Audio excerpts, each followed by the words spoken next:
Amen. So we have, like I indicated, this roundtable discussion is basically to assess the performance of the 2026 budget and make recommendation towards the mid-year budget review. I can understand that budget conversation can sometimes fall on numbers and make it a bit boring with all the statistics, but we'll try as much as possible to bring it to home so that we can all follow. We have we have some speakers from different fields that have been put together who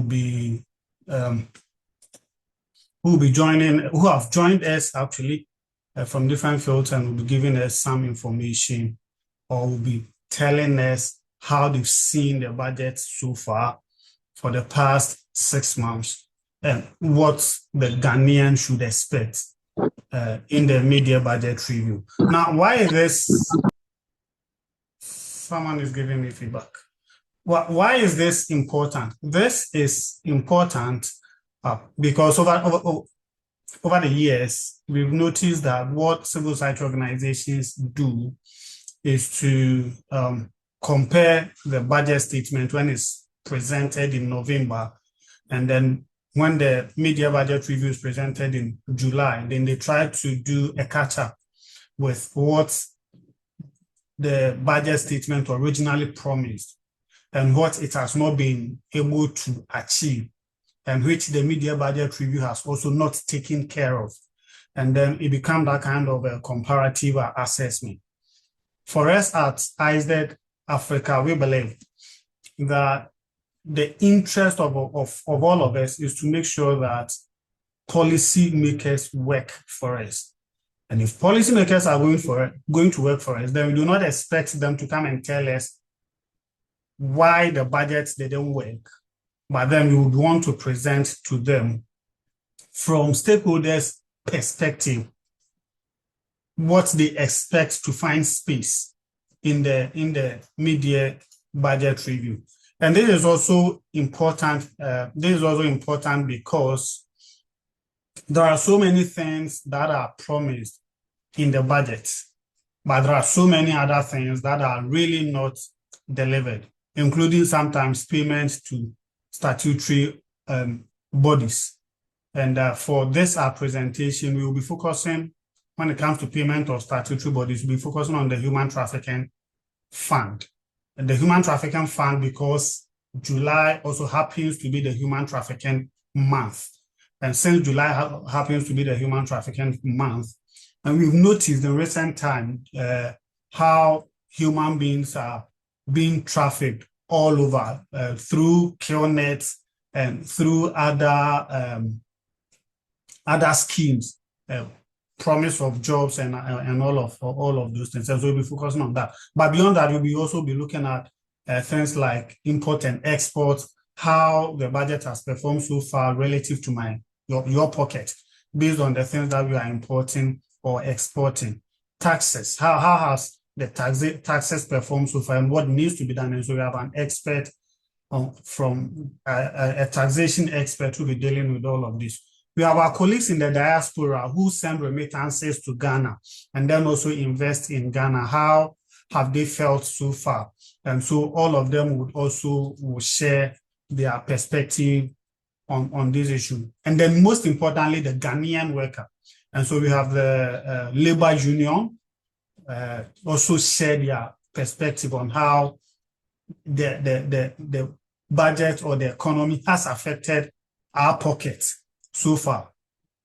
Importantly, though, our focus is really not much on problems, but solutions, so that at the end of the day, you can be able to present experiential recommendations to the policymakers to feed into the mid-year budget review. So that, for instance, like I said, if the Human Trafficking Fund has still not been, the 1 million cedis promise has still not been disbursed, how do we practically deal with the issue.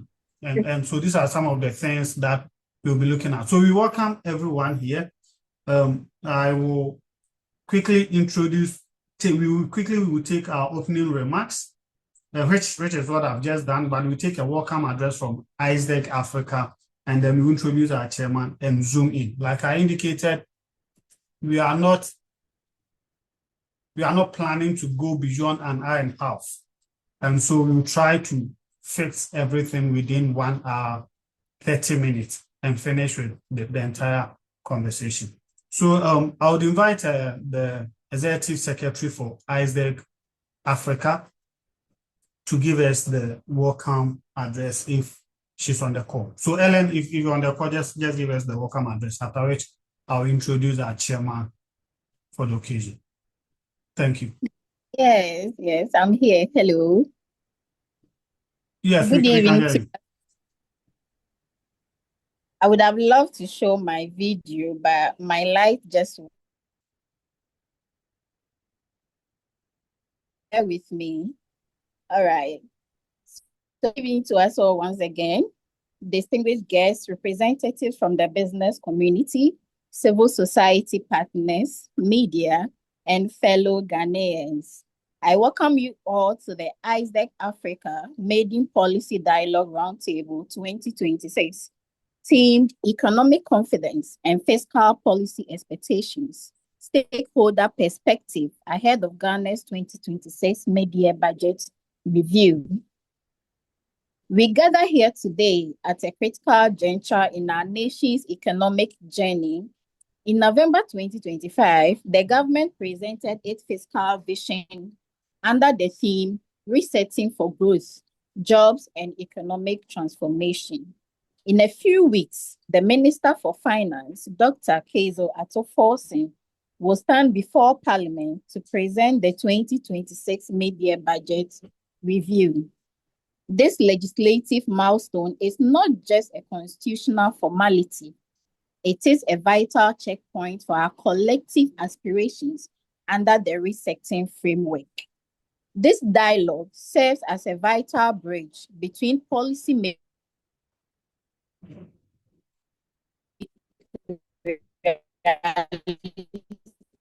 of our markets. As stakeholders, our role today is to look beyond the raw data, analyze the policy direction, and ensure that our national economic strategy remains both resilient and inclusive. Ladies and gentlemen, the macroeconomic indicators over the first half of the year give us genuine cause of optimism. Inflation has moderated significantly from peaks of previous years. Our treasury bill rate continues to decline, and our credit ratings received welcome upgrade by international agencies. The relative stability of the Ghanaian cedi has provided our business community with a predictable environment. These hard-won gains prove that our structural reforms under the IMF program are yielding fundamental results.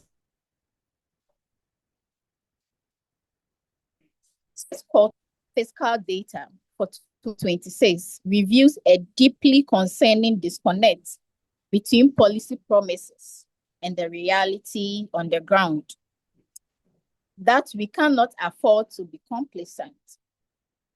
While our primary balance remains positive, we are confronted with real operational pressures that demand our immediate attention. True metric of economic confidence is not found merely in spreadsheets and aggregated data. It is felt in the cost of business productions, the predictability of our exchange rates, quality public services, consumer protection, and the expansion of domestic trade. Economic confidence is a shared currency. It requires government transparency to foster private investment and civic compliance. Let this dialogue serve as a clear indicator of our willingness to partner, critique, and co-create a resilient Ghanaian economy. Thank you all, and I look forward to an impactful session. Thank you.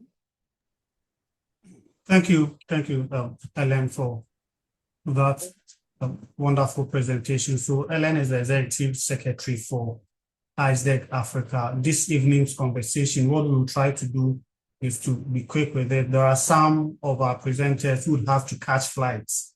And so we'll be quick with it and give them the opportunity to do their, make their statement. And then there are some of our colleagues in the diaspora who also, because of the time difference, would want to do their presentation earlier. And so we deal with all of those issues. We really appreciate the numbers that are joining. But quickly, let's invite the chairman for the occasion. The chairman for the occasion is a risk management professional who is currently serving with GAPUHA with several responsibilities. He's also an investment banker. He's a life coach, and he's a member of the ICEDEG Advisory Council, who has been helping shape the policy directive and the policy direction of ICEDEG. He's in the person of Mr. Thomas Arimoni Vuguse. Mr. Vuguse, if you are here, kindly give us your chairman's welcome address, and then let's zoom into the conversation. Thank you. All right. Good evening to everyone.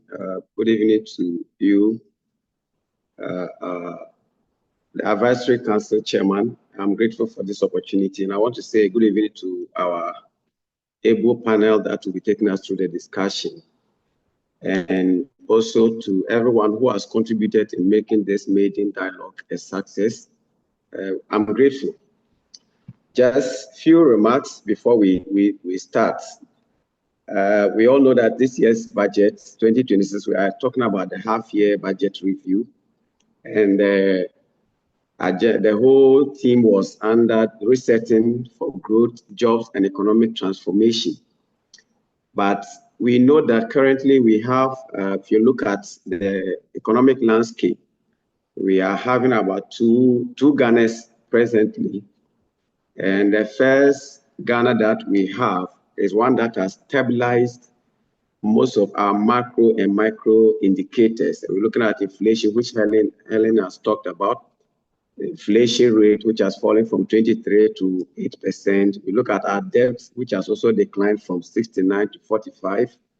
And then the CD has been strengthened, and the reserves stand at 14.4 billion, giving us 5.7 months of import cover. And for that, it's a positive outlook, which we are grateful about that. But then that's the first Ghana. The second Ghana we will have on our hands is another one where we see still in our markets in Accra, Tamale, Cape Coast, Kumasi, prices are still very high. And the market women are not reducing prices. So that is another Ghana that we are looking at. And tonight or this evening, I believe that by the time we are done, we should be able to bridge this gap between these two Ghanas, the first Ghana and then the second Ghana that we have, where the micro and the macro indicators stabilized, and then they will translate into impactful and a transformational economy where it benefits the individual for us to have a very positive standard of living as individuals. So I think that will be our focus for this evening. And I am looking forward to a discussion where this gap will be bridged. As you said, we are looking at solutions and not problems. How do we bridge this gap? So I want to say, let us all deliberate boldly. Let's all disagree respectfully, and then also resolve practically, so that at the end of the day, we all end well and have a very cogent and positive paper to present. Now, I declare this policy dialogue duly open. Thank you very much. Thank you, Mr. Chairman. So by way of how we're going to run this program, our speakers will get the opportunity, will be given the opportunity to, from their various fields, how they've seen the economy so far for this past year from their various field. And then afterwards, where there is the need to ask follow-up questions, you ask those follow-up questions based on whatever they would see. Then afterwards, all our speakers will then be made to give us practical solutions, which is what will go into our policy brief that will be submitted to the Ministry of Finance. So practical solutions that can be used in dealing with the everyday cost of living of the Ghanaian. Except that one of our speakers needs to catch flights, and so for him, he will give us his first statement and then add his recommendations to it so that he can take leave of us. But for the rest of our speakers, we first to take your preliminary comments. If there are questions that come out of those comments, then you ask those questions, and then you come back for each and every one of us recommendation. When we are done, then there will be a plenary session where all of us on the call will also get the opportunity to seek clarification or make one or two comments, and then we can call it a night. Like I said, we are not doing more than an hour and a half on this call. So that is how the program is structured for today. By way of introduction, let me begin by introducing the first speaker, who, because he needs to catch flights, will give us both his initial comment and then also add his recommendation to it so that he can take leave of us and catch his flight. He's currently the policy lead for climate finance and energy transition at the Institute of Climate and Environmental Governance. And in this role, he has been leading research, policy analysis, and advocacy on Ghana's power and petroleum sectors, energy transition, and climate finance frameworks. He has over 10 years of experience working in energy economics, regulatory policy, climate finance, and resource governance. And then he's also the founder and lead research consultant at Streamfield Research Consults Limited, where he has been undertaking multiple research initiatives involving energy demand modeling, industrial energy transitions, and policy impact assessment. His consultancy role included providing technical support to some members of Ghana's Parliamentary Energy Committee on energy sector levies, tariff reforms, and power sector restructuring. And so he brings on board the experience from the energy sector. He's widely published in national media on electricity tariffs, energy sustainability, emission levies, and energy transition financing. He's a certified chartered energy economist. He's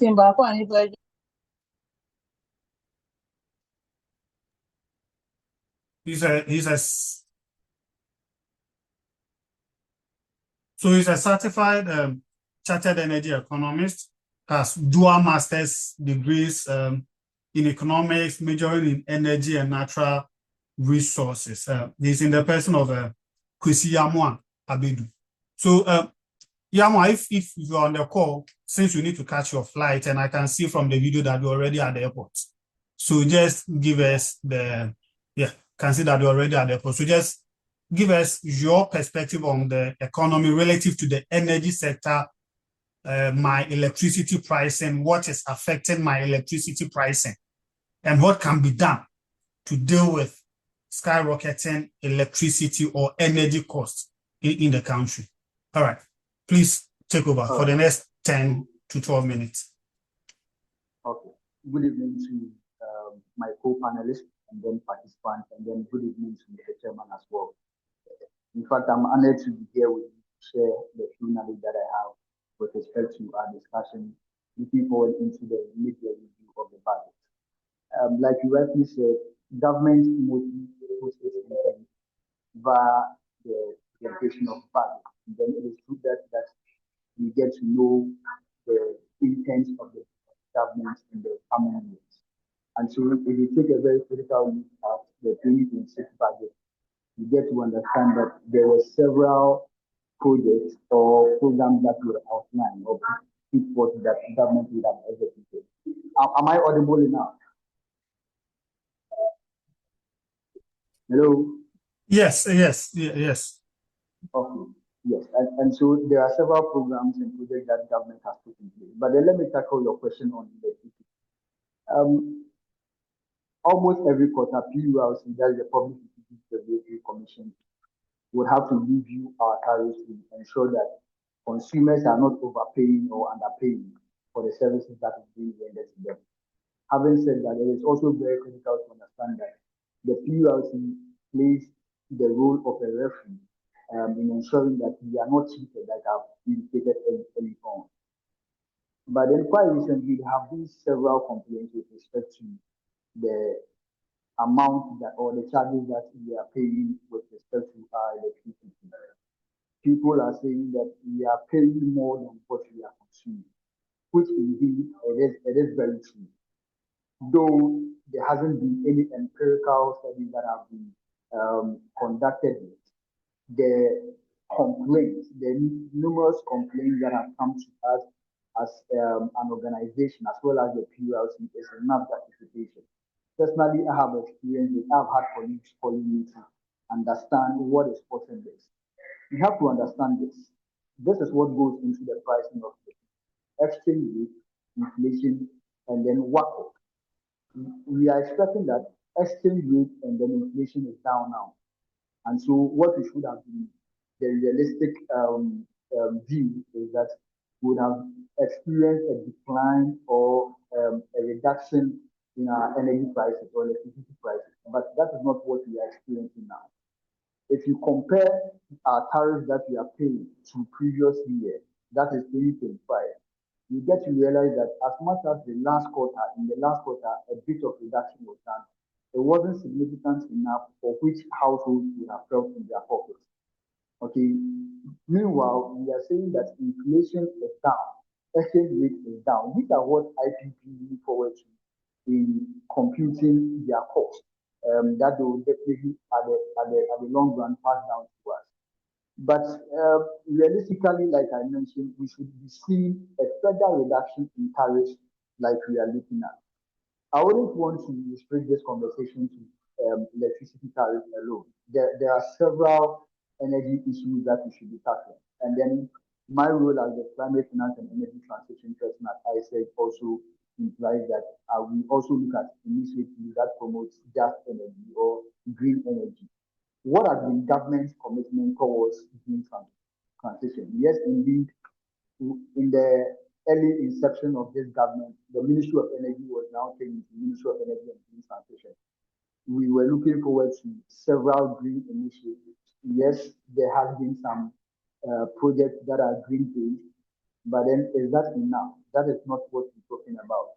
We are also looking at government expanding its tentacles to ensure that the green initiatives that we are looking for is only centralized.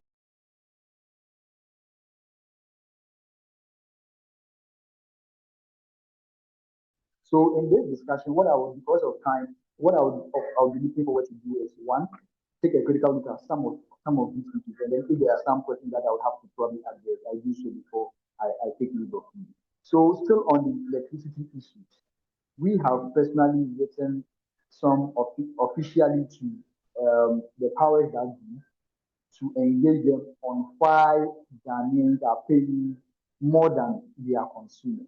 We are yet to get a response on that. Once we get a response on that, we will share it to the public and then also to enable us to ease the burden that we are going through. Because an average household which does not use so much appliances cannot be paying almost like 1,000 Ghana cedis in electricity for electricity consumed.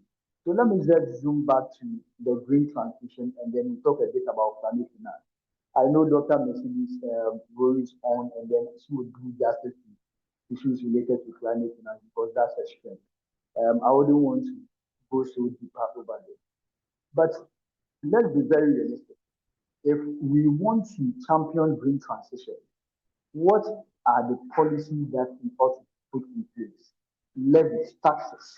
Because as it stands now, producers of solar-related equipment or solar-related energy in Ghana are screaming because the taxes that are supposed or levies that are supposed to be scrapped off when they import into the country, they are not experiencing in full rigor those kind of percentages. So it brings up their cost of production, which at the end of the day makes it very difficult for us locals to also purchase their products.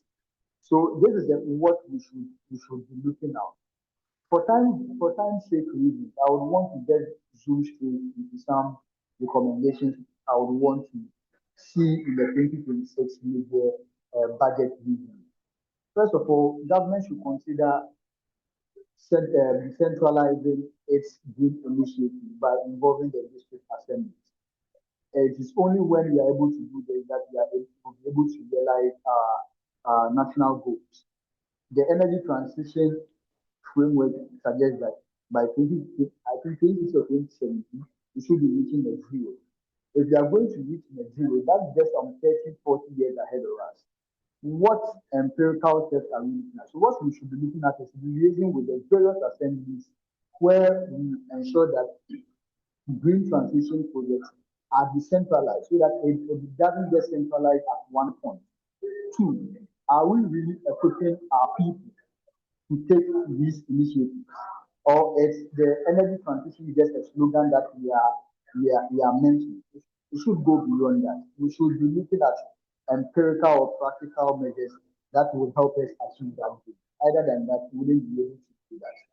And then also, what I would also want to chip in is to ensure that there is a clear national climate budget target system that we can use to track whatever finances or money that we are channeling into green transition and then climate finance related projects. These are some of the very few things that I will be looking forward to see in the 2026 major budget review.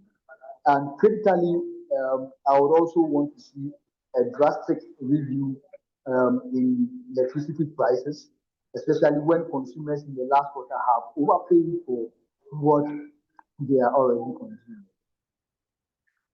Thank you very much. These are the few comments I would want to make for now. If there are any questions, I can address them before. Yes, thank you, Kwesi. Since you need to, thank you for that presentation. Since you need to catch your flight, we'll just see if you have one or two questions for you, then you can take leave of us. Then the rest, you can take the other presentations and come to the question and answer session later. And so he's presented on Ghana's energy policy. He's presented on what his organization has been doing, the research papers they've been doing, and the letters that they've sent to relevant bodies seeking clarification on, for instance, our electricity tariff. He's made practical recommendation on the need to have a climate budget to deal with climate financing and climate issue in the country. And then also the fact that they need to consider empirical measures to address green transition and decentralize the green transition initiative. These are some of his recommendations, practical recommendations. Any clarification anyone would want to seek of him, otherwise then we can move on. If you have any question, you can just put up your hand. I'll give you the opportunity to ask him. If not, you can say thank you to him.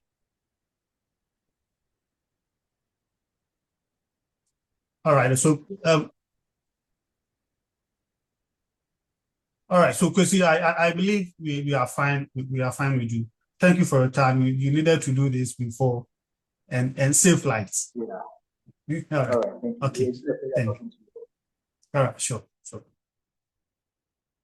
So we're done with Kwesi. We move on to another important. And whilst he was talking, he mentioned Dr. Sameni, that she is also an expert in this field. And so since she's already mentioned Dr. Sameni, then I would want to bring her in. So Dr. Sameni, if she has anything to say about Ghana's energy transition and the greenfield, all the issues about greenering of Ghana, she should say. But specifically, though, is that she's in the diaspora and she'll be speaking on the perspective of the Ghanaian in the diaspora. What has been when you look at the performance of the economy for the past 6 months in 2026, how do the Ghanaian, what is the assessment of the Ghanaian in the diaspora? How is it affecting their remittances back home in Ghana? And if they have any investment in Ghana, how are those investments doing relative to the macroeconomic stability we've had? Just opposing C with the micro economic impact on the ordinary Ghanaian. So, Doc, if you are on the call, please welcome. And thank you for joining us. Thank you for joining us all the way from the United States. In this era of World Cup, we would have been thinking you would be in one of the I'm in a hurry to go and watch USA in Australia. Yes, thank you very much. Thank you for the invitation. I enjoyed Mr. Yamuan's presentation, especially when he mentioned of the energy poverty situation in Ghana and how he expected that electricity prices will be reviewed in the mid-year budget. While I'm not here to talk about that, I just thought to add a comment or two. Yeah, one on the energy poverty and the expectations of some electricity prices review, and the bit on green transition investment, because we do a lot of imports of fossil fuel. I think our electricity is powered mostly by the gas that is imported through that West African gas pipeline. So that's imported fossil fuel. And yet Ghana has like a solid, significant solar potential. All these imports could be transformed into domestically generated power by enhancing our solar production. So just as he mentioned, I'm also looking forward to some investment frameworks in the green sector. So just beyond having a ministry that attached green transition to their name, we should see how some of these translate into investment frameworks that opens up the market for people to invest in this sector. So yeah, thank you for inviting me, and I'm waiting for your questions so that I can contribute to why I'm here.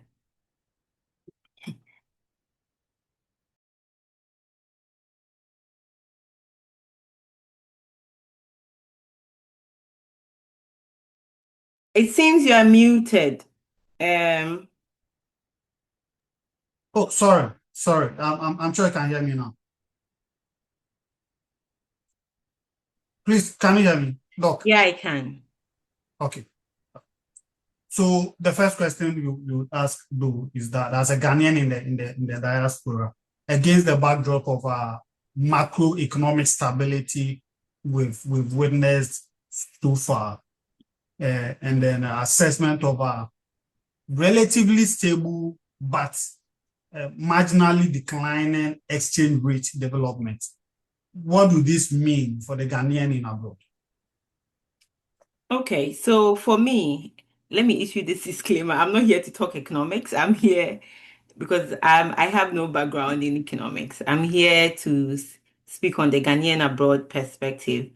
For me, what matters to me as a Ghanaian abroad is the value I get from the remittances that I send back home. I was just going through the inflation rate, and I think Mr. Yamua also mentioned it. And as at 2023 was 38.11%. It's gone through 22 to 85, 14 to 6%. And now I was surprised to find out that we're about 3% in 2026. And I was expecting that would translate into the value I get from the monies that I send back home for any investment. Surprisingly, I am not seeing that. So For a Ghanaian abroad, in all this conversation, the focus is on the value I get from my remittances. And from the inflation rates that I just called out, it's not reflecting in the value I get from my remittances. Because as at 2023, if I remember right, a bag of cement, the Jata cement was around 100 to 120 cedis. I do not see any significant difference between then and now. And if inflation rate as at then was 38.11% against 3.6% now, at least I should be seeing as at most half of that price or even more than half of that price reduction, which I am not seeing. So if you ask the question of what it means to me, for me as a Ghanaian abroad, what it means is the value I get from the remittances. And clearly, the percentages you all are quoting does not reflect in my reality. So how, I mean, aside from you just mentioned remittances, I don't know if you have any investment personally in Ghana, and I don't know if you want to speak to it, but if you do, how are Definitely. these, okay, so if you do, how are these things affecting your investments in Ghana? So like I said, when I mentioned the price of cement, I was talking about the fact that I'm also investing in, let's say, real estate back home. So if I'm here and as at 2023, I was buying a bag of Jata cement between 100 and 120. And in 2026, where inflation rate is said to be around 3%, 3.6%, and I'm not seeing at most or at least half price reduction in that bag of cement, definitely it would affect my investment. There were some projects that I started back home before I came here. And I was expecting that considering how the city has been appreciating for a while now, I would find the same value in the prices of goods and services back home. And you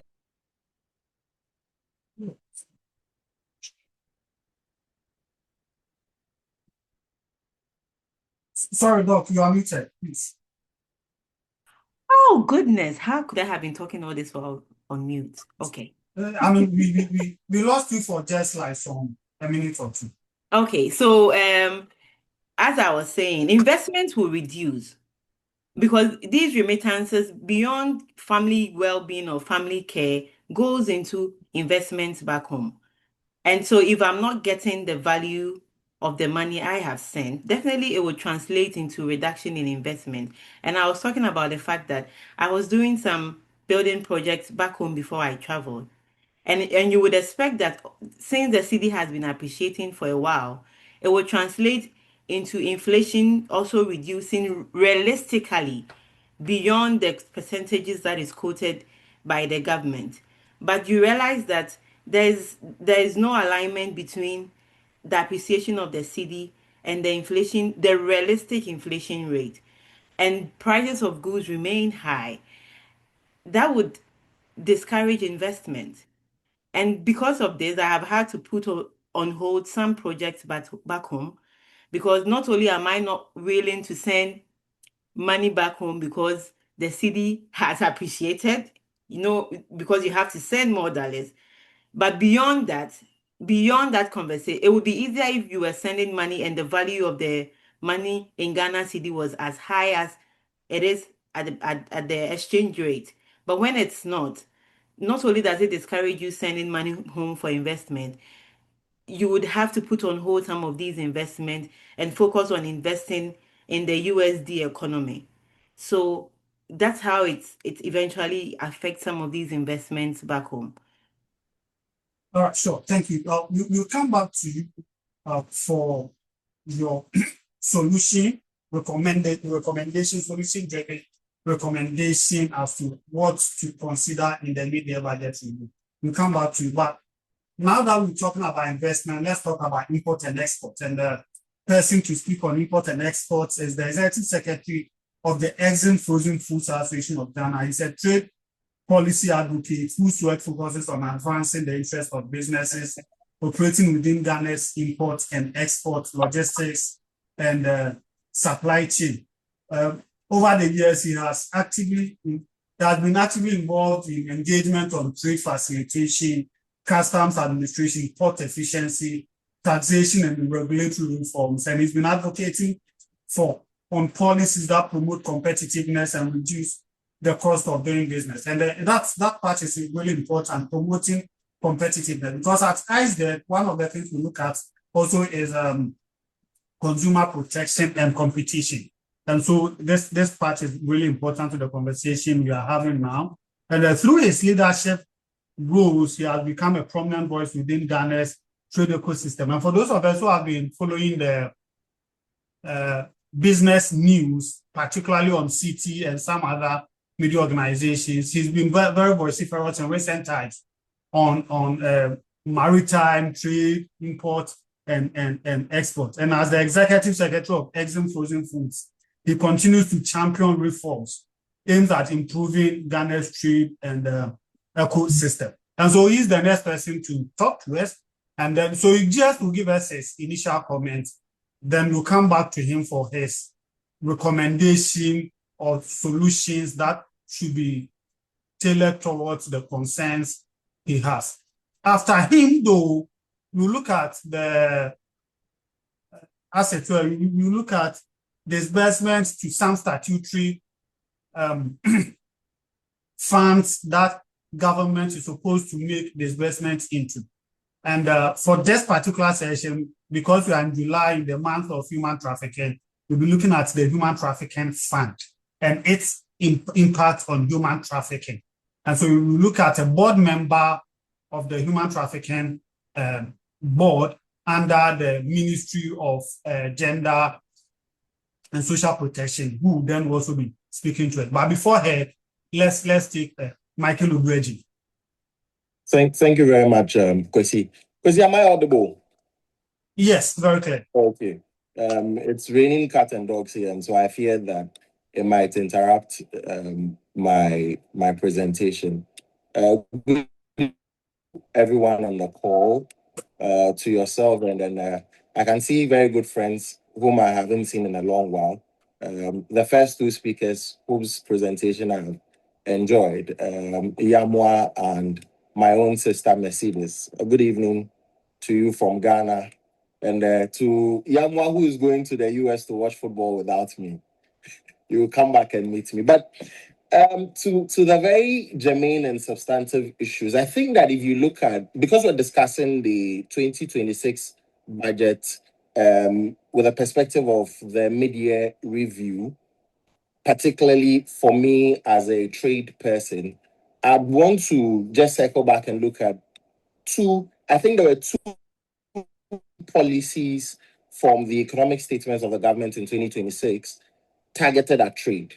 And the first one was government's, should I say, custom, it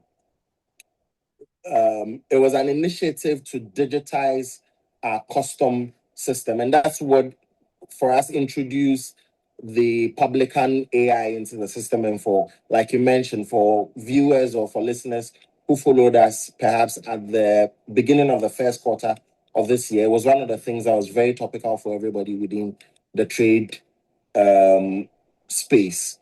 And also the formation of the 24-hour Export Accelerated Development Board that government has formed with a view to create about 1.7 million jobs from the industry. Now, one of the key things that we've all said around this table is that the macroeconomics or the numbers look good. And so there's something that I used to say. I say that we are faced with the good numbers versus the cold reality. The cold reality is that if you go to the market today, even in the face of a dollar that is trading at about 11 Ghana cedis, 12 Ghana cedis for all your port things and what have you, whatever the price, the cost of goods, let's say just 3 years ago, when the dollar was hitting 15, 17, or 15, 16, among others, the cost of goods are no cheaper than it was previously. And the reason is this. even though we're facing or we're enjoying what we see as some stable macroeconomic indicators, government policy, on the other hand, in terms of how they intend to rake in revenue, and I'll show you that with what the Publican AI did or what it is doing, because we've not resolved all the issues fully, is that the government policy to rake in revenue is now um, placing a lot of burden on the importers who are bringing in goods. So currently, for every import that you do, you pay an average of about 40% of your CIF in duties and taxes. What that means is that our ports are not competitive, because if you go to our neighboring ports, among others, they are doing maybe 25%, 15%, or even less. And then Ghana is doing 40%, sometimes even 45% for taxes and import duty for every goods that you bring here on CIF. What this eventually does is that when the goods go to the market, because we generally do not have our macroeconomics, even though the forex has been stable for the last, say, 1 year, traders do not have the confidence that we are going to be able to resist any shock that come in the future. So traders are careful how to reduce their goods, because you know that once you reduce your goods, any slight shock that affects the economy, you are running at a loss, because you're going to eat into your capital, especially when the taxes are high. So for traders, one of the problems has to do with taxes. Oftentimes, you'd hear the government say that, and I mean, it's one of the reasons why they birthed the Publican AI.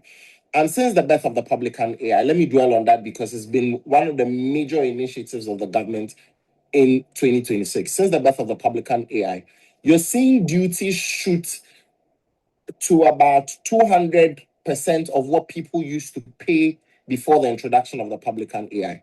Government's defense or government's policy or view was that the Publican AI was going to help it rake in a lot of revenue. So when they started, you would hear that they say they are getting about $3 million more a day. The government has about $68 billion, a billion cedis of targets for customs that it needs to realize this year. And so then in the mid-year, you're asking yourself, what has the government been able to achieve between the beginning of the year and the first half? Out of the 68 billion cities, how much have we been able to do? Because then it is critical in assessing what kind of decisions government must take moving forward. But the reason why there's that cold reality that I have expressed to you is because of the taxes that we have now. So we talk about, again, then we talk about the 24-hour exports accelerated development fund. What that was supposed to do, or what that is supposed to do, essentially is supposed to ensure that as a country, we are less import dependent and we're able to do a lot of exports. And so we didn't see a lot when it comes to value addition, government's commitment to value addition to agri products in the first half of the year, in terms of how much has been disbursed and what initiatives have been run. We've been told that there's, for instance, for agro industrial parks that the government's promised, they started what they call the Volo Bato Agro Industry Park. But that's just one agro industry park somewhere in the Volta region. You need to have a consensus effort around the country. So if it's agribusiness, you need to look at where our food basket is. So government needs to target, or our target should have been where the food basket is and what value we're adding to it. Today, if you're a young person and you want to invest in agribusiness so that you can add on to government's exports program, so that we can, because if you want to export, the best way to get a lot of your exports going out and having a lot of off-takers is if you've added value. The problem we have is one, value addition, but beyond value addition also comes with access to capital or access to financing. It's one of the major challenges that we faced in the first half of the year. We're told of, particularly for women, we're told that government is going to introduce the Women's Development Bank that is going to provide. Yes, please. Yeah. So try and be wrapping up with this. So, come back for the recommendations. So let me wrap up. So all I just want to say is that in 2026, at the budget statement for 2026 was bold on these two things: government digitizing its custom system so that they can rake in revenue, and making sure that we're more export inclined than import inclined. Unfortunately, those two things haven't yielded much fruit. And that is why you would see a lot of people not being able to, the realities don't match. The macro don't really match what you produce or what the average Ghanaian can go to the market and buy. And so that's what it's looking like when we get to what we think should be the recommendations for the mid-year budget. I would have a few inputs on that. And so for summary, I think that's how the 2026 budget has fared. All right, sure. Thank you, Obri. Thank you so much. So that's Obri, and Obri mentions importantly, do the 24-hour Export Accelerated Development Fund, and we noticed that we really do, as a country, have several statutory funds that we need to make disbursements into. Unfortunately, we've not been able to make the disbursement into all of them. But I want to believe that as the year goes on, we'll make all of those recommendations. But one of those funds, though, is the Human Trafficking Fund. And as I indicated earlier, the Human Trafficking Fund, as I indicated earlier, we decided to focus on the Human Trafficking Fund because of the time that we're having this conversation, where we are in the Human Trafficking Month. The person to speak to us on this particular topic, where she will be discussing or she will be telling us how important the fund is in the effective discharge of the board's mandate, is actually a member of the Human Trafficking Board, which is under the Ministry of Gender, Children, and Social Protection. And she is a well-respected woman that will give her the opportunity. She has an extensive experience she's a distinguished senior public relations expert. She's a multi-award winning communications leader. She's celebrated for her remarkable contribution to the communication industry and across Africa, with a proven track record of building high-performing PR functions and teams within some of Ghana's most prominent organizations. And her leadership has been recognized through numerous awards, which underscore her commitment to excellence in corporate communication. Her academic pursuit is large. She's done so much for herself. Importantly, she's a religious leader. She's a deaconess in the Pentecostal Church and an advocate for women empowerment. And she serves on so many boards, including the Human Trafficking Board. She's in the person of Madam Sophia Ujoji. Madam Sophia, please, thank you for joining us. Our question for you is just one: because of the peculiar position you hold as a member of the board, we really want to commit you, but our question for you, properly so-called, is just one: how important is the Human Trafficking Fund to human trafficking issues in this country? Right, thank you very much. May I take this opportunity to greet all the other panelists and all other people online at this moment. I think this is a very timely conversation as we get ready to go into the mid-year budget reading. I want to believe that I wanted you to see my face a bit. I'm in a very crowded place, a very busy place. I can, if you don't mind, I'll go off the video now and just speak to it. Right. Okay. That's fine. Sure. All right. So I'll say that this human trafficking fund is a very important fund because it helps us to execute projects and activities that helps us to curb the issues of human trafficking. You know, when it comes to human trafficking, you are looking at how to prevent it from happening in the first place. So we need to put in place preventive measures that helps us to curb the increase in human trafficking. What are some of these measures? Trainings, awareness creation, and stuff for people who are in some key points of contact. You're looking at transport owners, you are looking at hospitals and others to ensure that whenever somebody comes there, you can easily identify that this person has an issue or not. And so it's very important we have that kind of fund. You're also looking at when it comes to when you're not able to prevent it and it happens, what do you do to protect the individual who has been trafficked? And here you're looking at some form of shelter, some kind of form of protection in terms of social amenities to support them, health support.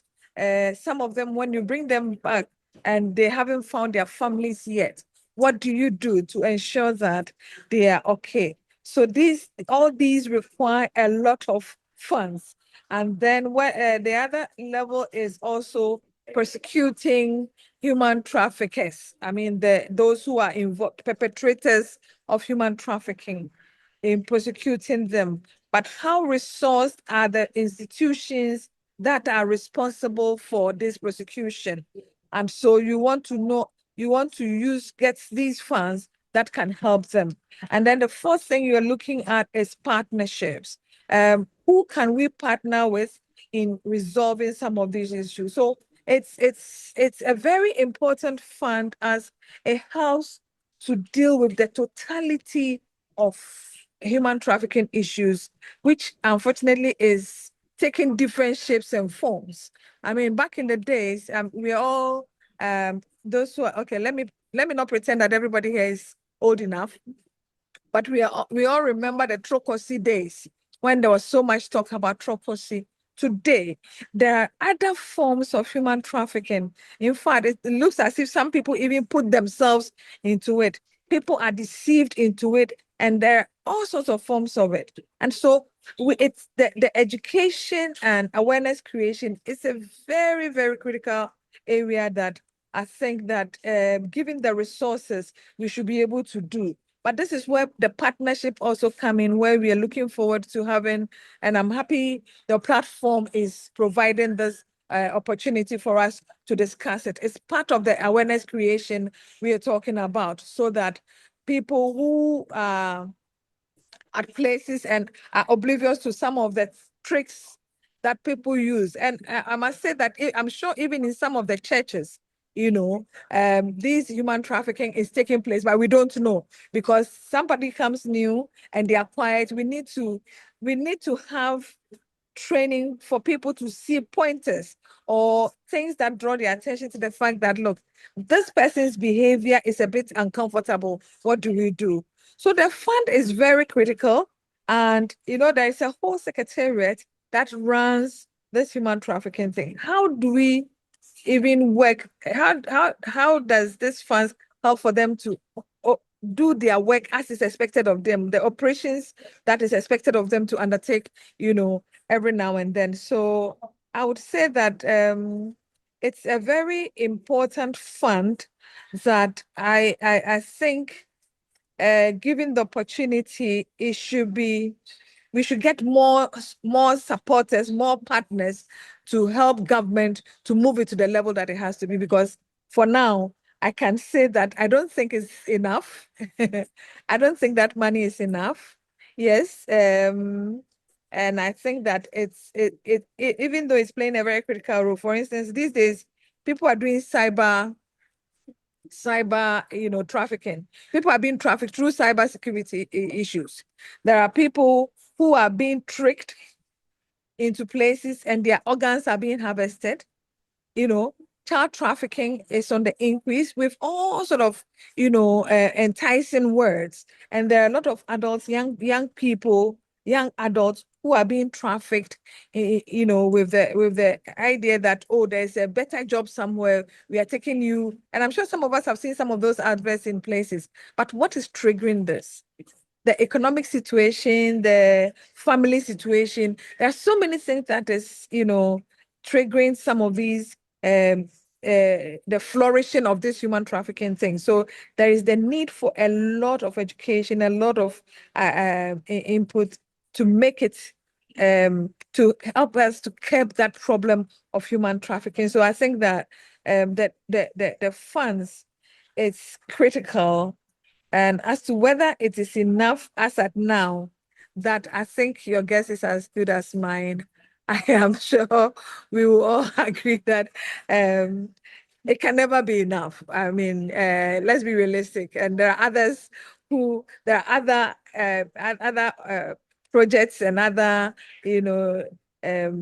institutions that also require some support. So I will say briefly that yes, it's a critical fund. Yes, it's great that government has identified that. That is the most important thing. They have identified that this is a very important thing to do. Yes, there has been some funds that has been allocated to that. It's critical. That realization and recognition is key. It's the first step for me. But then the next thing is, let's get enough, because there is so much that has to be done in that field. So for now, this is what I will say to the fact that it is a very critical fund that we all need to push and make sure that it's released and there is more. The board is giving more to execute its projects. Yes, please. Thank you so much. So we need more, like you just said, and so we would come back and wrapping up for some recommendation as to how to fund it. Government allocated 1 million to the fund, but the fund would need more. And so practically, how can we raise more? We come back. We've already done 1 hour. We have 30 minutes to go. We'll come back for all the recommendations. That of the organized labor would want to do a presentation, and so we would send their presentation to the latter part of our conversation. So we'll take the others and then we'll come and take the recommendations very soon.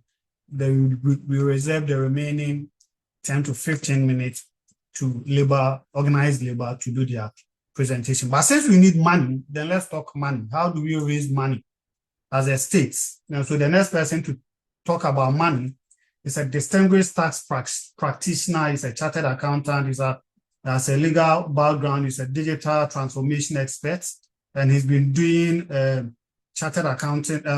He's been doing taxation for several years. He's a member of the Institute of Chartered Accountants, Ghana, and then also a member of the Chartered Institute of Taxation. So when it comes to taxation and all of those things, he's a pro in it, and he will help us.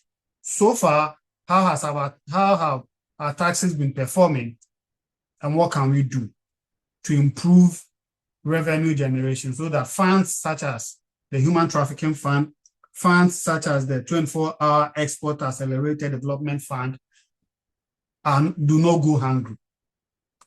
So we would welcome Mr. Richard Amohim.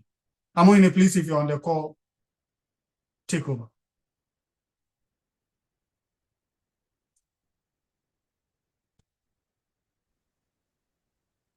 Hello, can you hear me, please? Yes, we can hear you.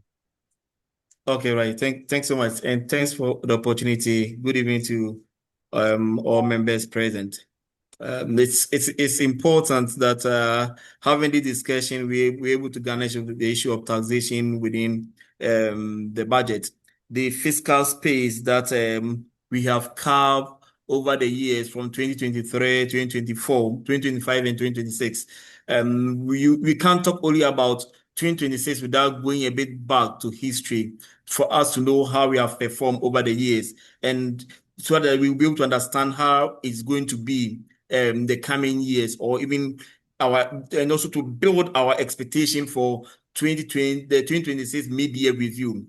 Ghana, we have had an issue of one, introducing new taxes, and then also two, repealing taxes that have been introduced by previous persons or by previous governments, and then also bringing in a new one. So we turn around a bit of a merry-go-round, and we come back to the same situation. So 2023, we had an issue of having the issue of the COVID. We had an issue of the e-levy being in place. Then government brought in an initiative to move away from the normal manual way of tax invoicing to a way of the digital invoicing. Then the 2023 also, government decided to bring in a kind of a way to be able to tax the foreign entrepreneurs who source revenue from Ghana, that until then we are not able to tax them. So this was one of the ways. Then we got into 2024. In 2023, to tell you, we're able to hit our target for tax budget for the year 2023. Then we went into 2024 with the same hope. 2024, we were also able to hit our target, irrespective the challenge that we think we are having with respect to growth, development, and then also revenue within our economic space. We're still able to meet our target. Then that inspired us when we are going to 2025 to increase our revenue target. That's our tax revenue target. We are looking at doing 149 billion Ghana cedis to 186 billion Ghana cedis. So this is a kind of motivation that we got to come into 2025. 2025, we were shy of our target by about 7 billion, so we couldn't achieve. And what happened in 2025 that we couldn't achieve our revenue target? We realized that irrespective, so this comes back to our economic stability. So irrespective the economic stability in 2025, we still couldn't achieve our revenue target. And when we look at the numbers, you could see that it was much of the direct taxes that was going down, much of the direct taxes that was going down, which was in the previous, in 2024, actually, Ghana, we were able to do we were able to exceed our direct tax target, and that was even the main driver that we were able to achieve our revenue target for 2025. So for 2024. So going to 2025, we thought that we could have still repeated the same, even having achieved our economic stability. So let me even go back into the discussion that we're having, that we had a reduction in inflation. So we were thinking that maybe prices would have reduced. So on the contrary, permit me to explain this to you, that when we have a reduction in inflation, unless you're having a negative inflation or deflation, you're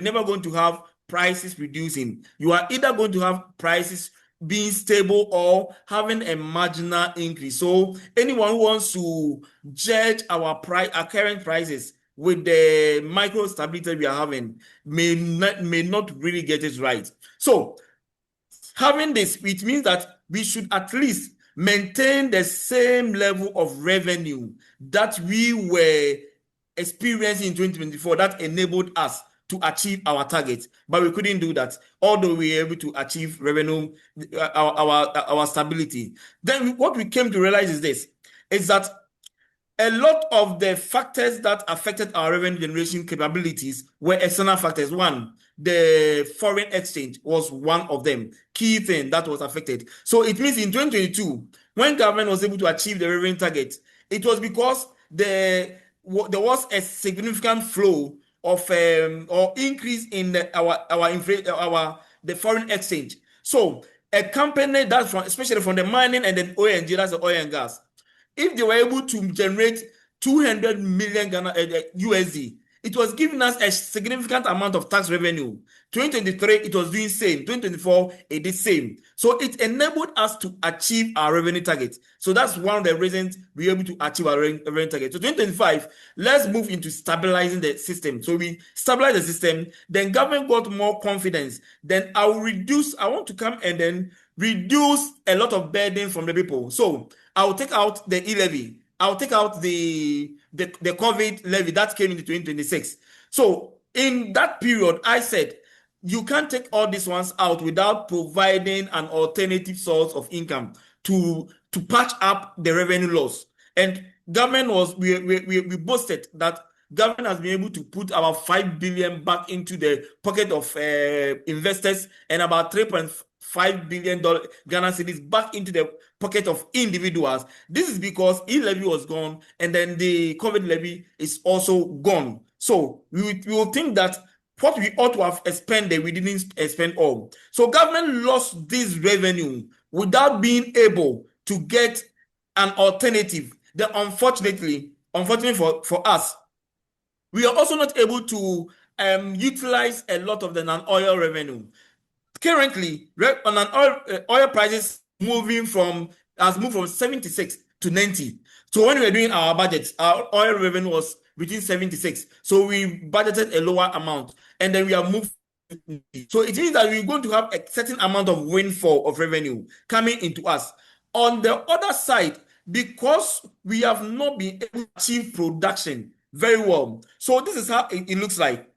If you are able to achieve economic stability and prices are not going up, what you can do to increase your revenue, one, is to either that you find more alternatives of generating the revenue from the same source, which in Ghana we have not been able to do, or you increase your production. So, and then this is one of the reasons why we are not achieving increased revenue, or we are not achieving reduction in prices. The reason is that we have been able to achieve economic stability, so we have put a peg on the prices going up, but we have not been able to induce the prices to go down. One of the ways we have induced the prices to go down is to achieve production. And this is also throwing in back into our direct tax revenue generation. So in 2024, we were able to raise a lot of direct taxes, and that was the biggest drive to we meeting our revenue in 2024. In 2024-5, this revenue generation has gone down. In 2026, it also that we are also going down in our direct tax revenue. What it means is that you have not been able to achieve production. You have not been able to increase production or manufacturing. And for this reason, although you have achieved economic stability, you can't grow. All right. And that's basically what it is. You can't grow, you can't expand. And this is one of the reasons that in Ghana, we have the dollar down, but still prices are high. We have not been able to grow. So one of the things that would have bring in economic genius is that something like one district, one factory. Okay, if we're able to achieve such an initiative, or we're able to achieve such, this would have ensured that we would have been able to increase or be able to achieve production or manufacturing or grow our economy through production. Then, having produced, we will consume an excess of our consumption, we will export to reduce our import. When we reduce our import, then we can trigger down our dependence on import and having our dependence or our demand for foreign exchange. When our demand for foreign exchange goes down, then our currency will automatically become strong. In this way, you have achieved strong currency through production. So now what government is currently doing, and I want to even make reference to Professor Bunkin, and that he said that what you achieving this growth through a cut in expenses, it at a point is going to choke you. This is one of the reasons things we are experiencing. So you see a lot of the organization, a lot of the sectors also complaining about revenue flow to them. Yes, the government is achieving economic fiscal discipline. Okay, so I want to raise more, and I don't want to spend too much, or I want to spend, let me use the word wisely. So I don't want to push a lot of funds into the system. If government makes mistake, we are not producing. I'm going to be wrapping up for us. Okay, if government makes mistake, we are not producing and push a lot of revenue into the system, we will increase our consumption and that will escalate the issue again. So that's why we are currently having this situation. So when we come back, we look at the budget and how we'll be able to achieve our budget projections for the year 2026. Thank you. Thank you so thank you so much. I'm on here. Yeah, our time is fast spent, but we will still try our best to deal with the issues. So we, among other things, is the fact that we wanted to diversify this conversation, to bring in persons from diverse backgrounds and all sectors of our economy. Dr. Samani had indicated she would want to leave early, but pardon me and let me just take this view from my colleagues, as a journalist myself, from my colleagues in the media practice. Let me just take their view on how this, over the years, when you read the Reporters Without Borders reports on the media ranking across the globe, you notice that Ghana has not been performing well. But when you go into the indicators, you realize Ghana hasn't been performing well, not because, of course, there have been some attacks on journalists, but that hasn't been the main cause of our non-performance as compared to other countries. And also when it comes to the statute and government, we've been doing well. What we've not been doing, according to the report, has been the economy of the journalist. Because the journalist in Ghana is hungry. And the journalist in Ghana doesn't have the resources to do effective work. Human trafficking issues, the journalists in Ghana, if they do not go to IGM for support, we all will sit down and then be doing research, he said.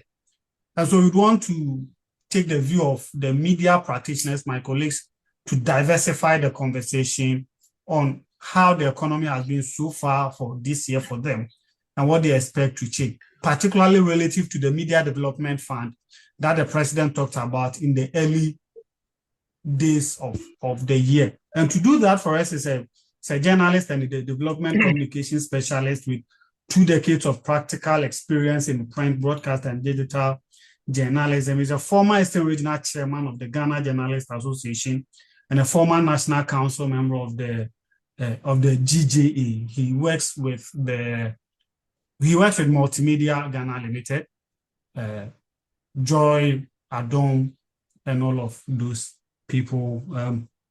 He has leadership background in several fields.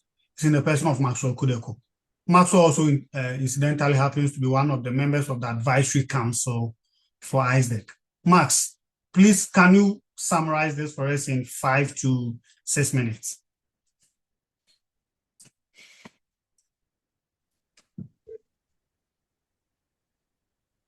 Hello, good evening. Can you hear me, please? Yes, we can hear you. So you indulge me respectfully to off my video. I have a very terrible network here. So back to our conversation, I think that we ought to keep it in mind that the media plays a very critical role in national development.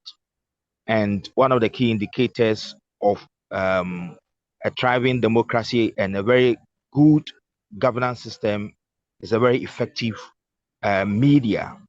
So in this conversation, if we intend to have a very effective conversation and we take out the media, it means that we will be doing ourselves a very serious disservice. So as you have stated, the global index for the performance of journalists is mostly published by the Reporters Without Borders. I don't have so much problem of all the other indicators, including legal and what have you. As you said, we will veer into the economy of the Ghanaian journalists, because I say all the time that the freedom and independence of the media is meaningless unless it is connected to the economic liberation of the journalist. So it is important that we put this in perspective. Yes, the Ghanaian media mostly survive on advertisement, and advertisements, we go out to seek advertisement from corporate Ghana and other small businesses. And mind you, the media owner is in business. Beyond the fact that the media owner has salary to pay, the media owner also operates with the electricity. The media owner pays regulatory fee from some are yearly regulatory fee they pay, including spectrum fees.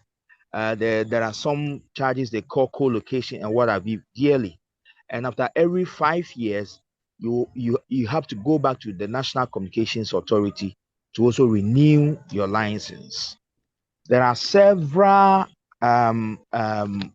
production costs that makes it very difficult for the media owner to raise resources to pay the Ghanaian journalists. So in a part of the world, majority of practitioners, excuse my language, retire very poor. They retire, the economy is nothing to write home about. And once you don't have the resources to pay the journalists well, once you don't have the resources to provide what the journalists need to work effectively, then you are compromising on quality. So for a very long time, if you do a critical analysis of our budgets, most of the government allocation for media development mostly go to the National Media Commission. And the National Media Commission, as a regulator, what mostly they channel the resources to mostly are capacity buildings and what have you. Last year, the Minister of Finance indicated that as part of government strategy to build the Ghanaian media, he would want to, as it were, fund the National Media Commission to build regional offices in helping to do a lot of monitoring and check regulatory issues. In 2024, somebody will say that, will argue that because 2024 was an election year, we saw a huge increase in the budget for the National Media Commission. So in 2024, government budgeted per the appropriation bill, government budgeted about 23,542,520 Ghana cedis to the National Media Commission for its work. In 2025, we saw a budget allocation of 15,668,343 Ghana cedis for the National Media Commission. Now, why am I mentioning these figures? I am mentioning these figures to initiate a conversation so that we have an analysis of government's commitment towards media development. So in 2026, the Minister of Finance has said that he want to help the NMC build regional offices to help coordinate the work of the media. So we want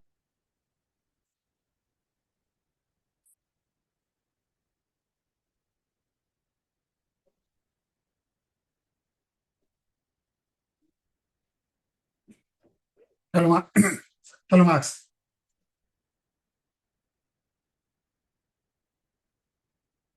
Hello. Hello, Max. 27,000. Yeah, hello, can you hear me? Yes, we lost you briefly. Sorry.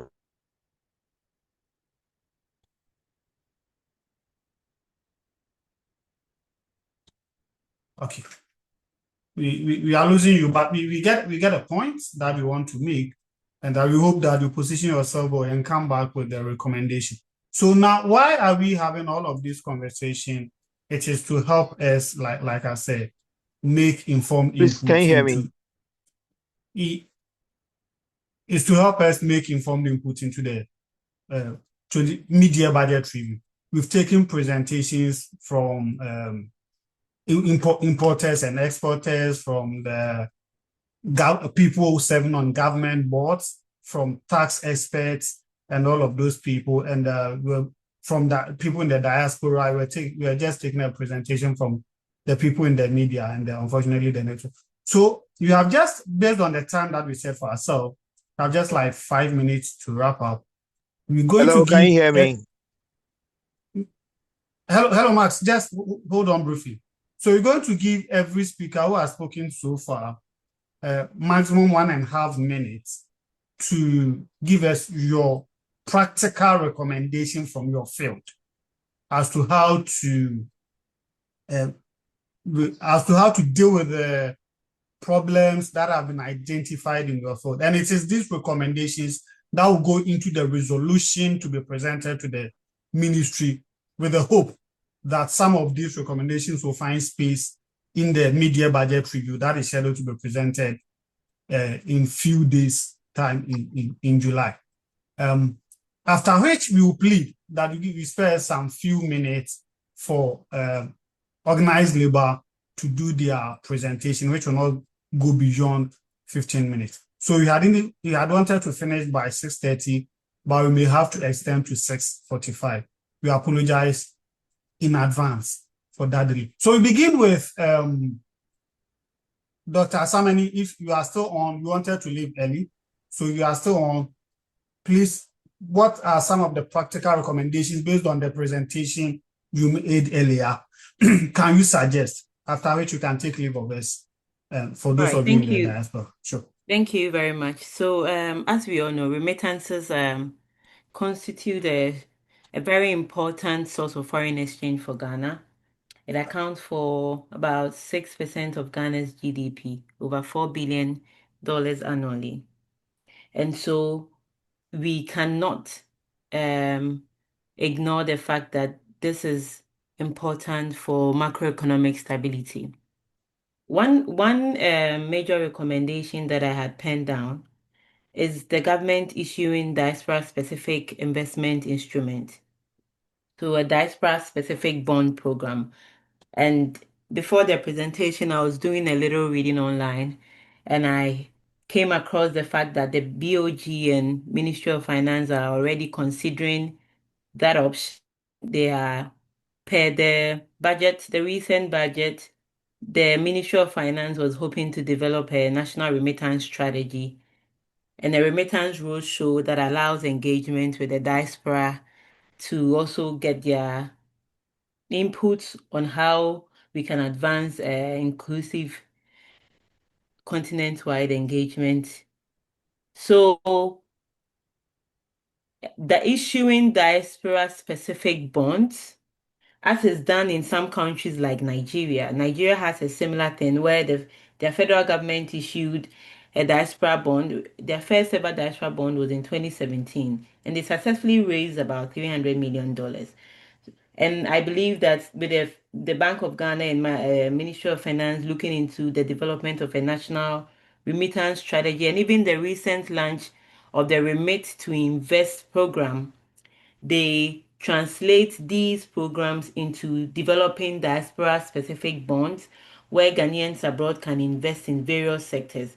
For instance, I bring it back to the energy conversation because energy poverty is a significant challenge in Ghana.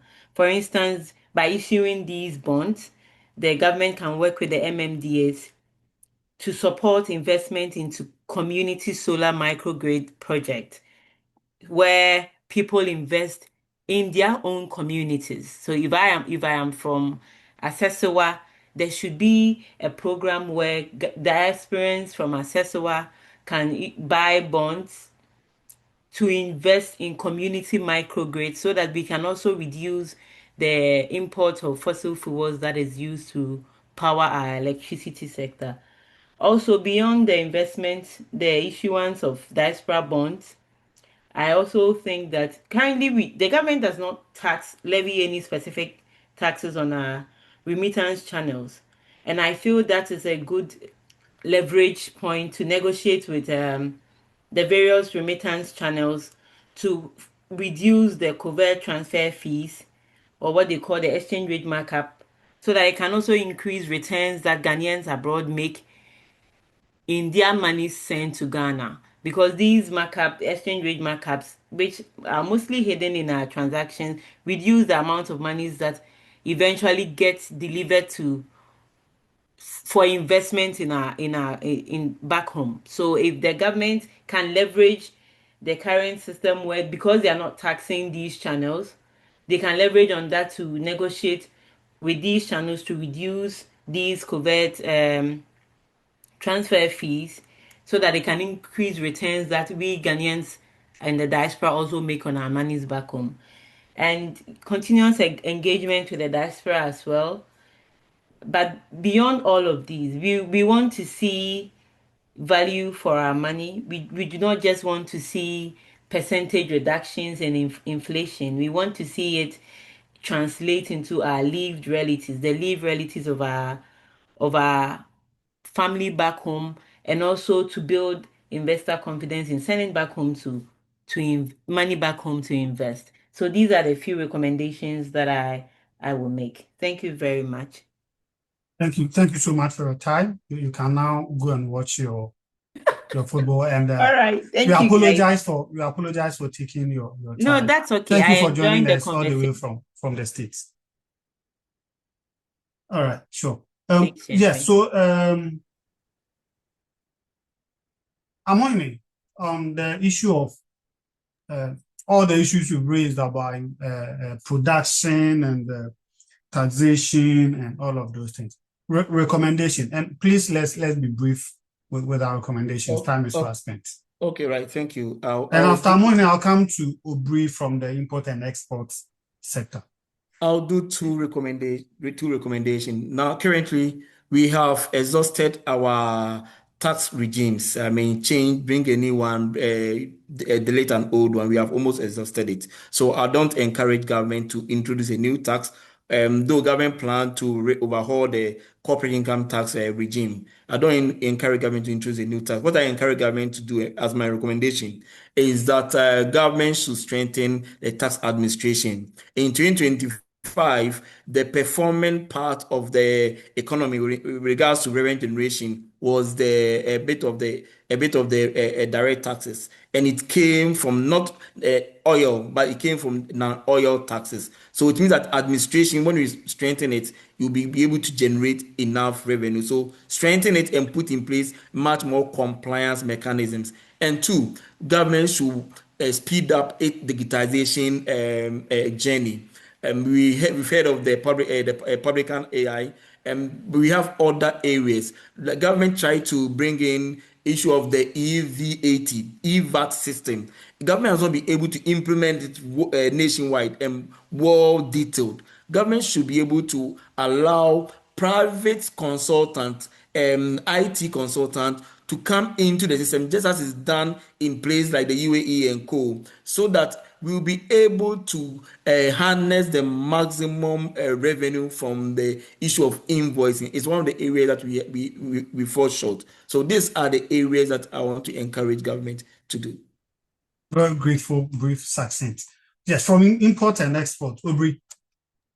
Okay, thank you very much. And then after Obri, we'll take from Miss Sophia from the part of the human trafficking fund, and then also from the part of the human trafficking fund. So please let's hear you. Okay, so let me just try and stay about 30 seconds on this because of our time. I think that the first thing we want to see government do in the mid-year budget review is to rationalize the taxes at the port. By rationalizing the taxes at the port, you reduce the burden on the compliant businesses, because once you rationalize taxes at the port, in duties at the port, people will not have the need to smuggle, among others. And so that's key for us. We think that government should also review the publican AI's implementation and what it has done so far, what revenues that it has brought, and taking to consideration some of the recommendations we have already made. So fortunately, I sit on a government technical committee with the Ministry of Finance and GRN. So we've made some contributions that we're hoping that they would come to play. So largely these are the two things. And then the 24-hour Export Accelerated Development Fund. We want to see a clear clear indication of what exactly the fund is doing and what allocations are being made. And then perhaps finally, government should make some commitments for capital for businesses, particularly small scale and medium enterprises. Thank you very much. Thank you. Madam Spire, please, any recommendation as to how to fund the human trafficking fund, even beyond this year's allocation of 1 million cedis from the budget, if you are still on?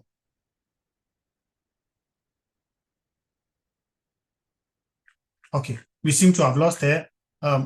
So you take Max from the side of the media. Any practical recommendation if you are back?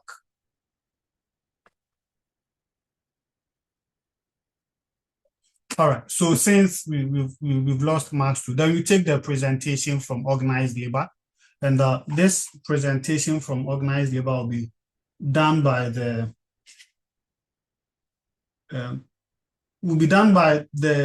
national chairman of the driver and vehicle license, national chairman of the Driver and Vehicle Licensing Workers Union. He has vast background in leading various organizations and associations. He's a certified professional ADR practitioner, seasoned finance and communication professional. He's currently the national chairman of the alumni of the National Union of Ghana Students Alumni Association. He was also the founder of the National Students Awards. He's a very big man. Solid background in leadership. At some point, he served on the National Youth Authority Board. I think it was under Mahama 1, if I'm not mistaken. He was elected by NUS. Unfortunately, I think the board never got constituted. So even though he was elected to be on the board, he never served on the board. But he's currently the chairman of the Workers' Union of DVLA. He's in the person of Prince David Ocho, and he will do a presentation. So, Ocho, you can take over. I'm sharing your slides from here, so you can take over. All right, thank you very much, and I'm grateful for the opportunity to share some insight with your people here. And special greetings to Mr. Obri and Mercedes is gone now, and all the wonderful presenters. If I forget Mr. Yamwa, he will beat me, so let me mention him as well. It's been wonderful listening to them also. From organized labor, what are we also talking about? And let me jump to slide 3. Yes, let's start from where you are now. So what are some of the key economic indicators that we have? My friend always tells me in the office that we come to work for one thing so that we'll get money. We come just so we make money. But so we realized that inflation has come down from 23.8% in 2024. Now it is as low as 3.7. At a point, it was about 3.3. Some people are saying that they are not seeing the inflation causing a reduction in prices, but that's not what inflation does. Inflation provides us with some level of stability. It's just the rate at which the prices are going up. Unfortunately, now it is not running up like it used to be in some recent time past. So as employees, when we go to work and we collect our salary, we are happy that the bag of rice I was buying, if I was buying it at 100 cedis and it has increased by, say, 3.7%, that's the annual inflation rate now, then it means I'm looking at buying it at maybe 103 Ghana cedis, 70 pesos, which is better than if I were going to buy it at, say, 123 Ghana cedis. Then by the time you realize it's 150 Ghana cedis, and it's going up and up and up. So that's where we make a certain benefit. So when a budget is ready and we see something like that, we become happy.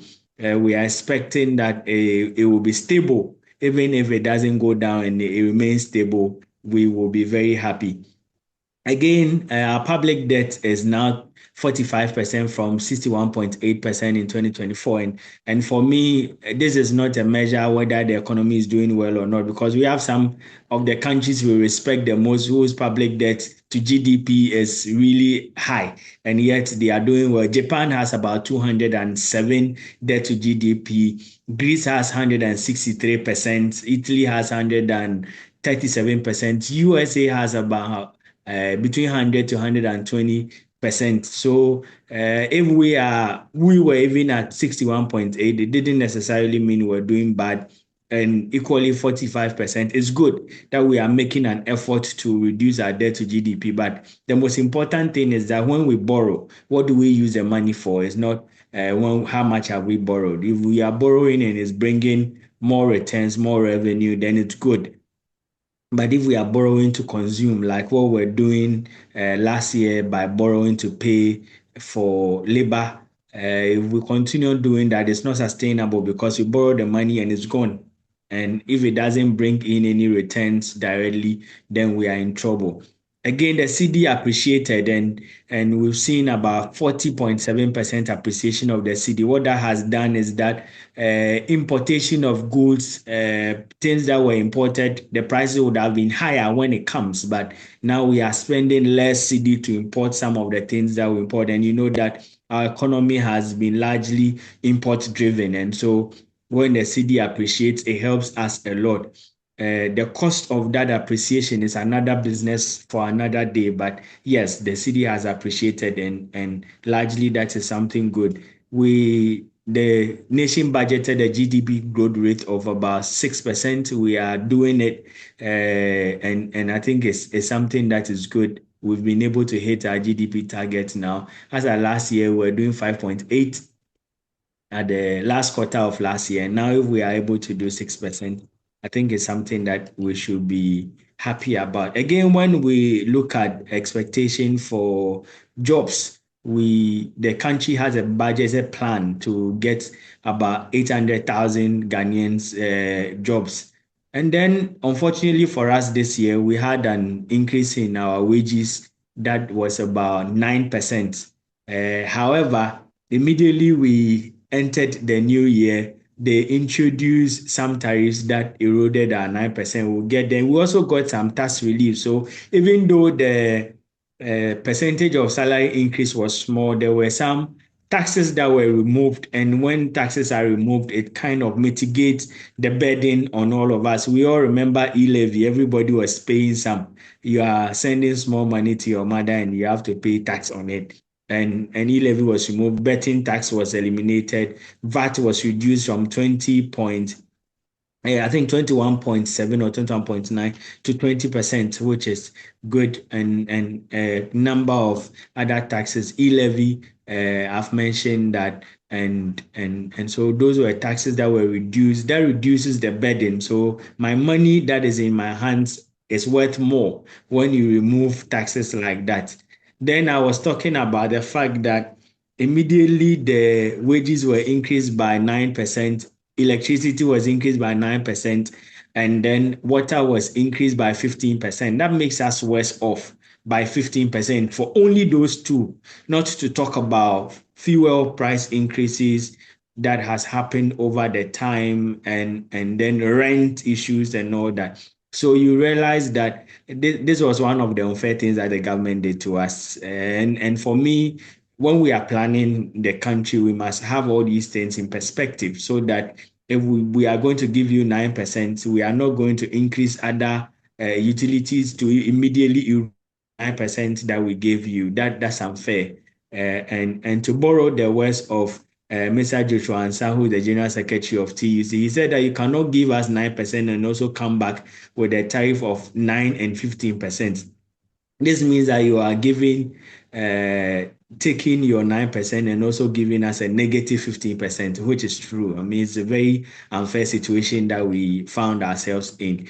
Again, we realized that about 40 to 60% of people's salary is consumed on rent alone, and especially in urban areas, and that's something that is not something we want to do it. So we want to see, as one of our recommendations when we get there, we should take housing more seriously, affordable housing. There's been a lot of conversations about it, but the houses come and it's not affordable for those of us who want the affordable one. We can't afford it.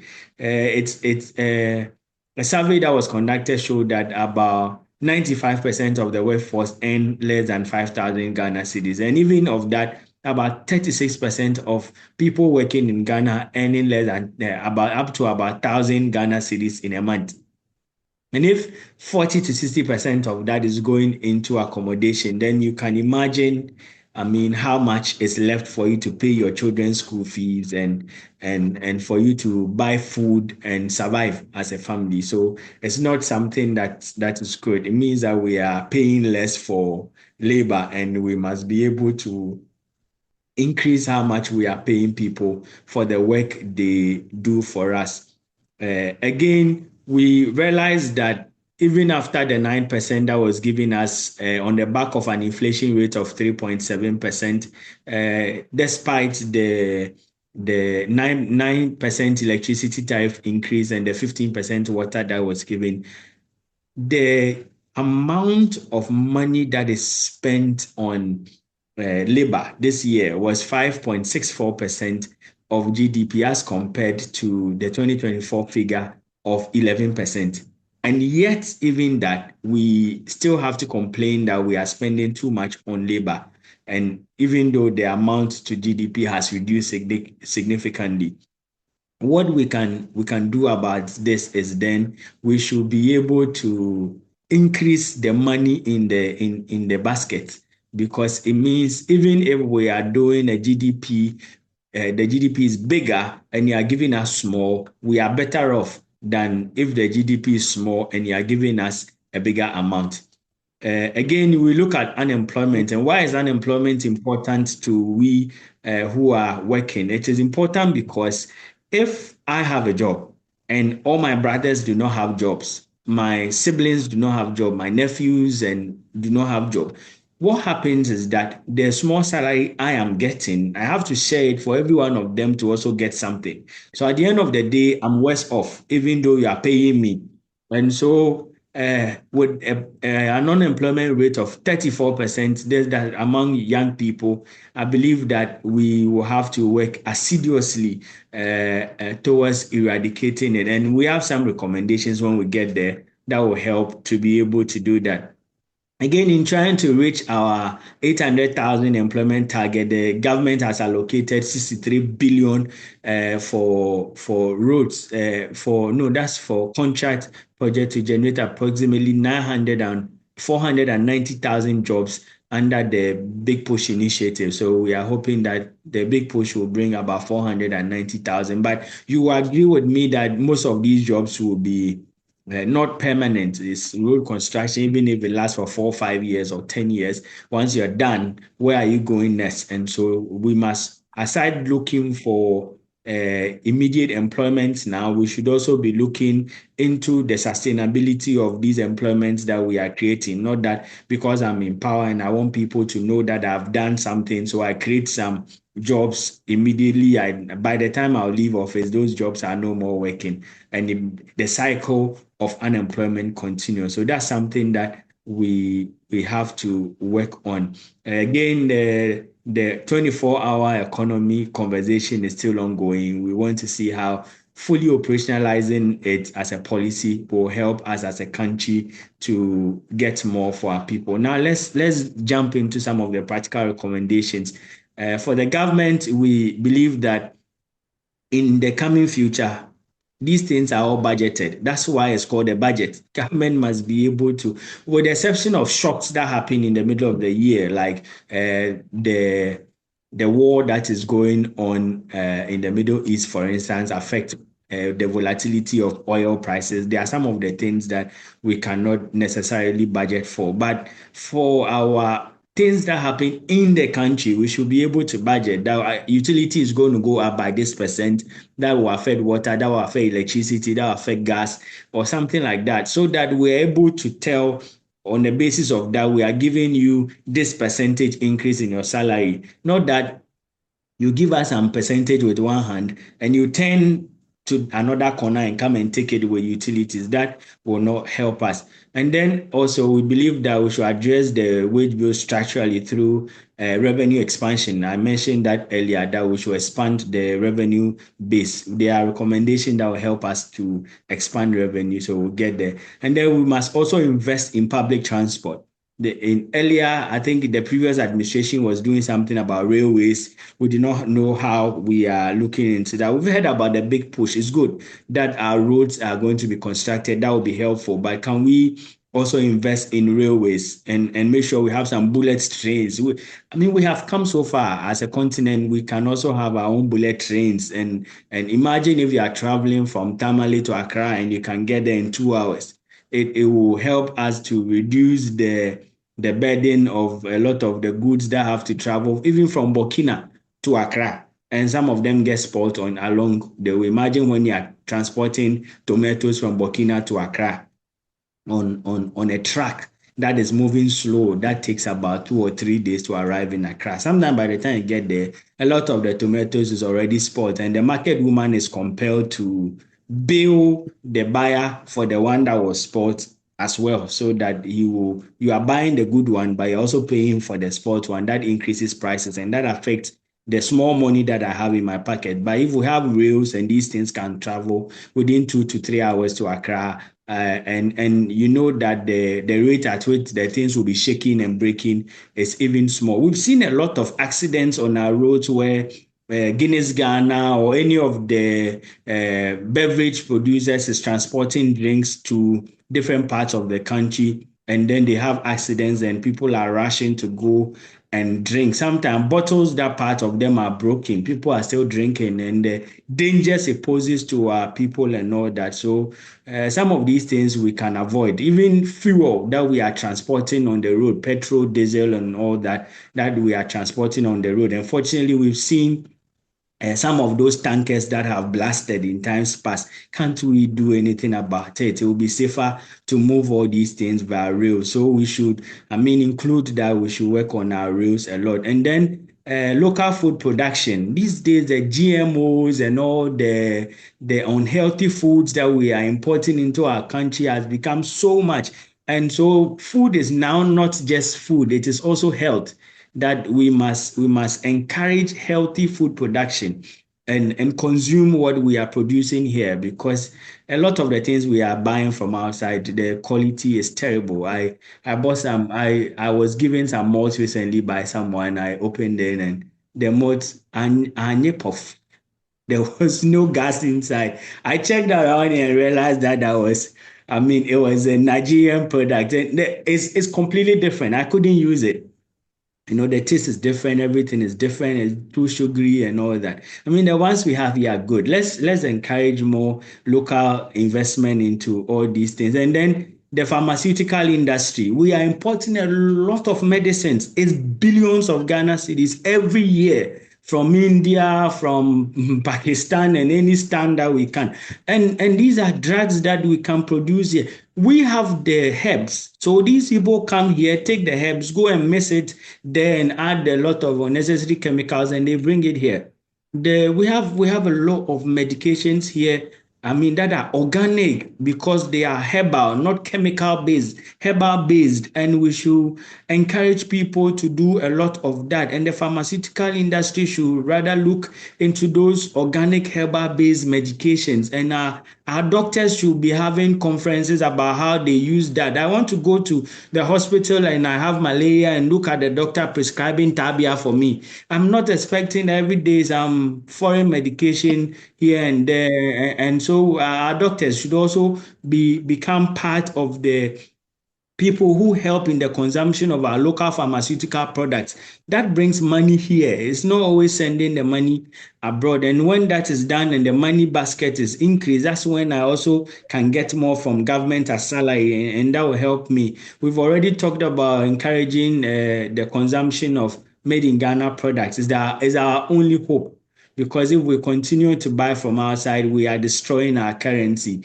And the more we weaken our currency, the more difficult it becomes for government to pay me more. And so we must work on that. And then the earlier speakers talked about agro processing, so I will not go much into that, but it's an area that we've been talking about it for a long time.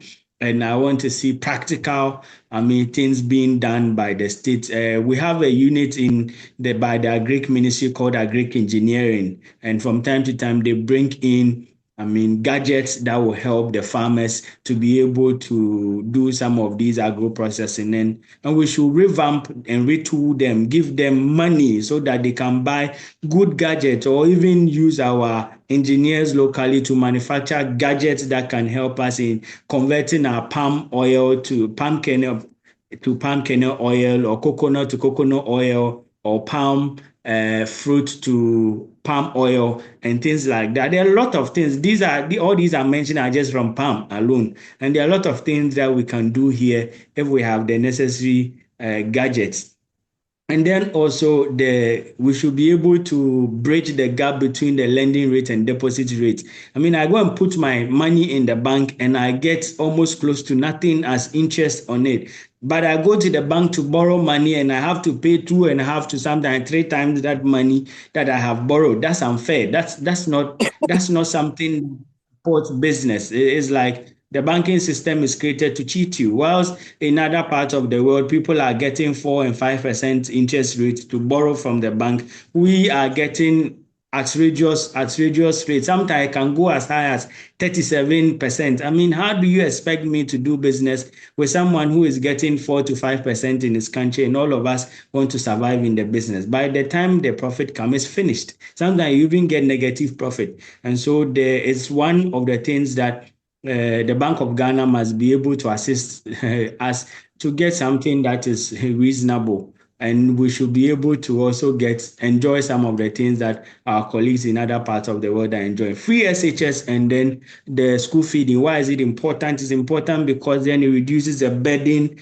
on the employee. If the government is paying for my children's school fees, if the government is feeding my child once they go to school, all these are cost that I should have been the one bearing, and would have reduced the amount of money in my pocket. And so these are very important things that the government is doing that we appreciate. Recently, they talked about free first year university education. I don't know how far that is working, but I believe that these things are good. And whenever any government comes up with ideas like that, we should encourage them and motivate them, and also follow up to ensure that it is being done and done well, because it reduces the burden on all employees and is something that we should encourage. Then the informal economy, a lot of them are not paying taxes. They are selling everywhere in the country, but they are unable to pay taxes. Farmers, we are always talking about farmers, and the farmer is not paying taxes. How are we going to